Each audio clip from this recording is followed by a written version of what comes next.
All right, check this out. We made a little bit of progress. So, got some welds turned down. I want y'all to check these out. So, kind of zoom in a little bit. There was a hole here, we just welded it shut. We're going to ground that back. This is just a kind of a lap. Got kind of ugly here. But this seam, this is actually the first thing we did. Look how pretty this turned out. I'm super happy with this one. That was that giant hole. I just decided to weld it anyway. I'm going to grind it back and re-weld, and just decided to do that. And all the way across here. I'm actually pretty happy with this. And here's what's ironic. Well, you can't see the sticker because it's flipped around the other way, but I'll tell you, it's almost the same as this. This is 035 Flux core, so that's 030 that's in the machine. So when we did our welding in the back of the car, I ended up mixing up some solar flux and putting that over the metal, and it welded about, I said 50 times better. It was way, way, way, way, way better. So this time we kind of considered, I was like, you know, if the flux helped, why don't we just buy flux core wire? That should, in theory, weld better. Holy shit, it does. So we threw in some brand new thing of flux core, 30 thou thick, and our little chart up here. Here's our flux core. We had to flip our polarity around, which is no big deal. And then let me see.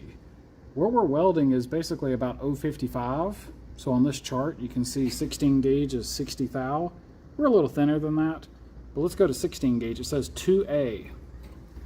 And we pretty much we just threw it on 2A and went with it. That was a little bit too, well, actually it kind of varied. Some spots it was too hot, some spots it was about right. Like doing this joint here worked great. But like this here, doing a lap joint, it was too cold, didn't want to melt in. I should have adjusted the machine. You can see it actually, basically here it was piling up, and I finally got it to go welding, and then it just kind of went bad. So I'll tell you what was happening with that. Here's the tip. So I'm actually running, I don't know if this is helping, but I'm running the shielding gas with the flux core. But what happens is it keeps clogging the tip up, so you can only weld like a couple of inches, and then you have to stop. And I just took a pair of pliers and I would kind of scrape out all the junk, like, you know, those little balls from a flux core. Well, they just stick to the cup and it starts blocking your shielding gas. And I guess the shielding gas is helping because it would basically, the weld quality would go down and you would clean it, and then it would weld a lot better.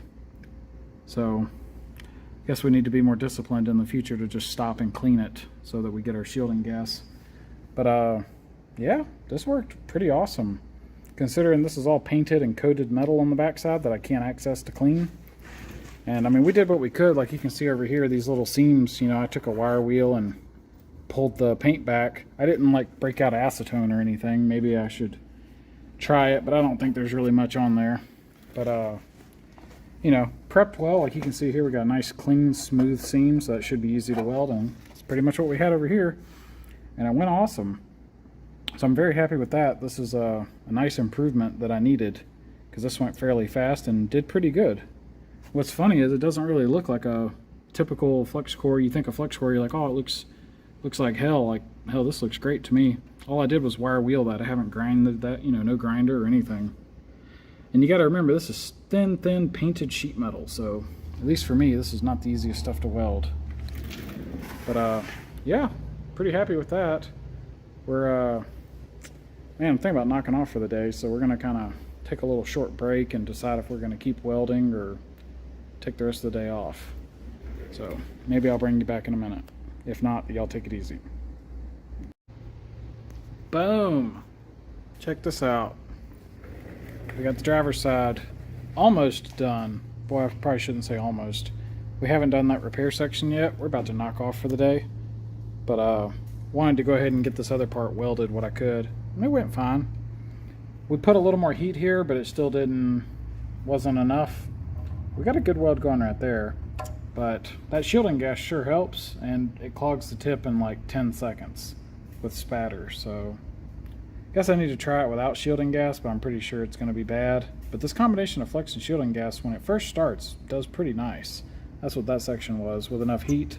But you can see these, like, man, I'm happy with that, considering this is thin painted sheet metal. Yep, very happy. I don't think I'm even going to grind those. I think I'm just going to leave them. I'm actually pretty happy with those. So yeah, man, this is awesome. Check this out. Look how open this is for y'all that know what this used to look like.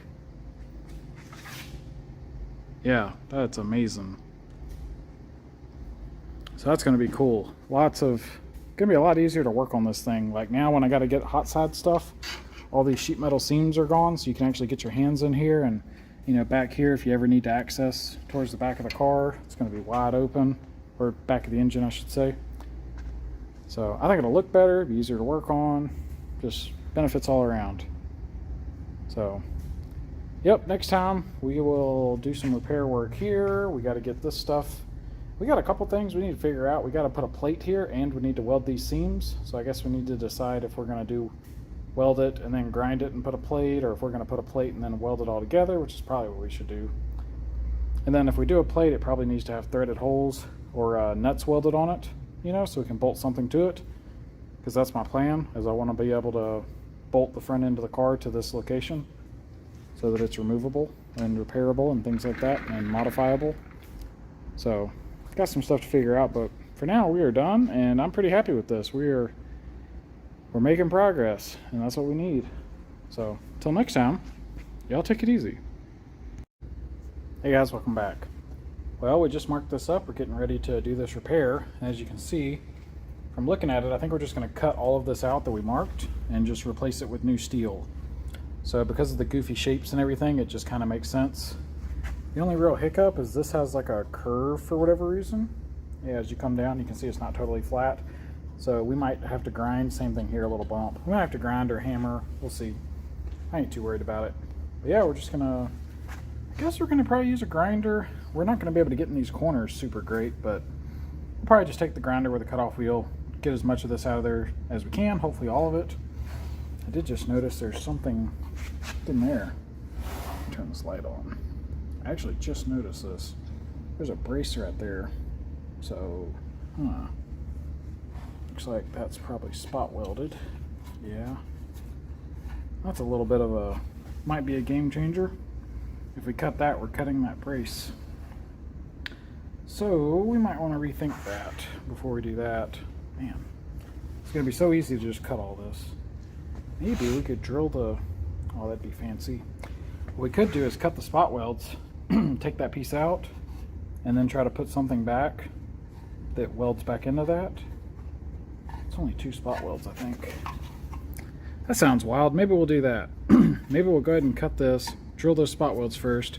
That piece should come out, leave the brace intact, and we'll just weld our new piece to those spot welds. Maybe we'll do that. It looks like, yeah, all right. For better or worse, that's what we're going to try to do.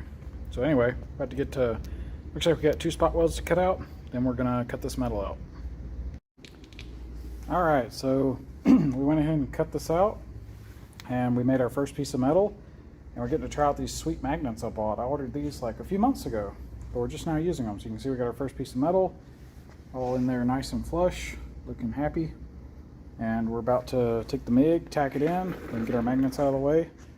And I suppose we should probably tack weld this first, but I'm very tempted to just weld it out. So we'll see. But we're gonna get going. And we still got to make the top piece, but we got this one made. All right, check it out. We just got done with this repair. We are gonna call that good enough. So our welding went okay.